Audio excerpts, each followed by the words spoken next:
Penggunaan analogi adalah teknik berpikir di mana satu situasi atau konsep yang lebih akrab digunakan sebagai titik referensi untuk memahami atau menjelaskan situasi atau konsep lain yang kurang familiar atau lebih kompleks.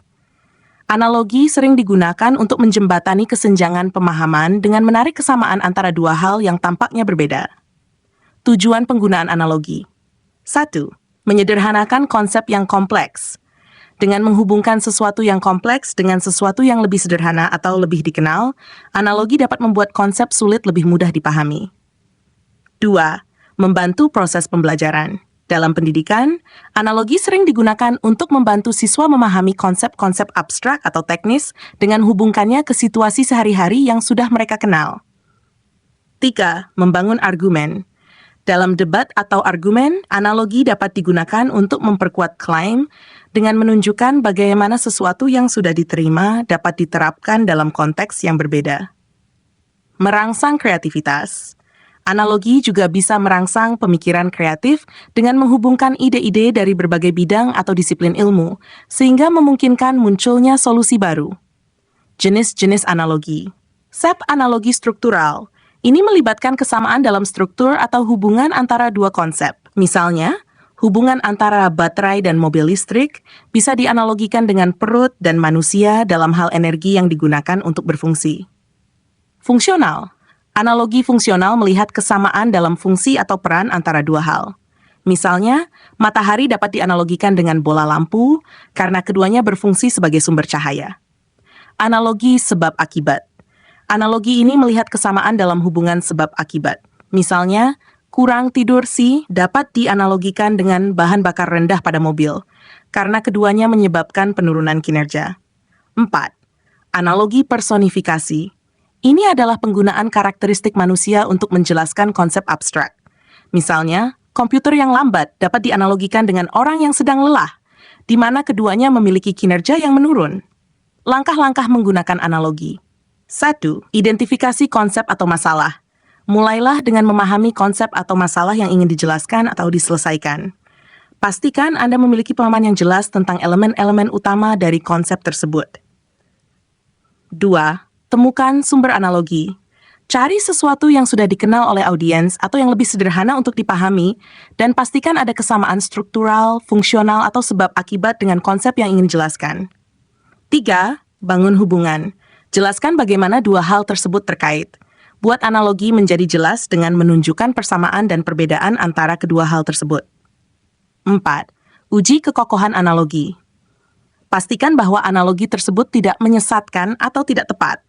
Analoginya harus cukup dekat dengan konsep yang dijelaskan agar tetap relevan, tetapi juga cukup berbeda untuk memberikan pemahaman baru. Gunakan analogi secara berkelanjutan. Setelah memperkenalkan analogi, Anda bisa terus merujuk kembali padanya untuk memperjelas ide dan memastikan konsistensi dalam penjelasan. Contoh penggunaan analogi. 1. Pendidikan.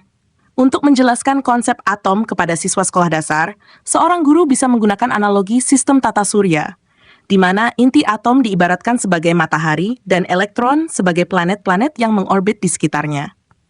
2. Bisnis. Dalam menjelaskan strategi diversifikasi produk, seorang manajer pemasaran mungkin menggunakan analogi portofolio investasi, di mana memiliki berbagai produk diibaratkan sebagai memiliki berbagai jenis investasi untuk mengurangi risiko. 3. Teknologi. Untuk menjelaskan bagaimana enkripsi data bekerja, seseorang bisa menggunakan analogi kunci dan gembok, di mana data diibaratkan sebagai objek yang dilindungi oleh enkripsi yang berfungsi seperti gembok yang hanya bisa dibuka dengan kunci yang tepat. Psikologi. Untuk menggambarkan pentingnya istirahat bagi otak, seorang psikolog mungkin menggunakan analogi baterai ponsel yang perlu diisi ulang agar tetap berfungsi dengan baik. Keuntungan penggunaan analogi. 1. Mempermudah pemahaman. Analogi membuat konsep yang sulit lebih mudah dipahami dengan menghubungkannya dengan sesuatu yang sudah dikenal. Meningkatkan daya ingat. Menggunakan analogi dapat membantu audiens mengingat informasi lebih baik karena mengaitkannya dengan sesuatu yang akrab. 3. Mendorong pemikiran kreatif. Analogi seringkali membuka cara berpikir baru dengan menghubungkan ide-ide dari berbagai disiplin ilmu atau konteks. 4. Membangun argumen yang kuat. Analogi yang baik dapat memperkuat argumen dengan menunjukkan bagaimana prinsip yang sama berlaku dalam situasi yang berbeda. Tantangan dan keterbatasan. 1. Kesalahan analogi. Jika analogi tidak tepat atau terlalu jauh dari konsep yang dijelaskan, analogi bisa menyesatkan dan menyebabkan kesalahpahaman. 2. Simplifikasi berlebihan. Analogi bisa terlalu menyederhanakan konsep yang sebenarnya lebih kompleks, sehingga detail penting bisa terlewatkan. Tidak selalu universal. Analogi yang bekerja dengan baik dalam satu konteks mungkin tidak bekerja dengan baik dalam konteks lain, terutama jika audiens memiliki latar belakang yang berbeda. Kesimpulan, penggunaan analogi adalah alat yang efektif untuk memfasilitasi pemahaman, mendorong kreativitas, dan membangun argumen.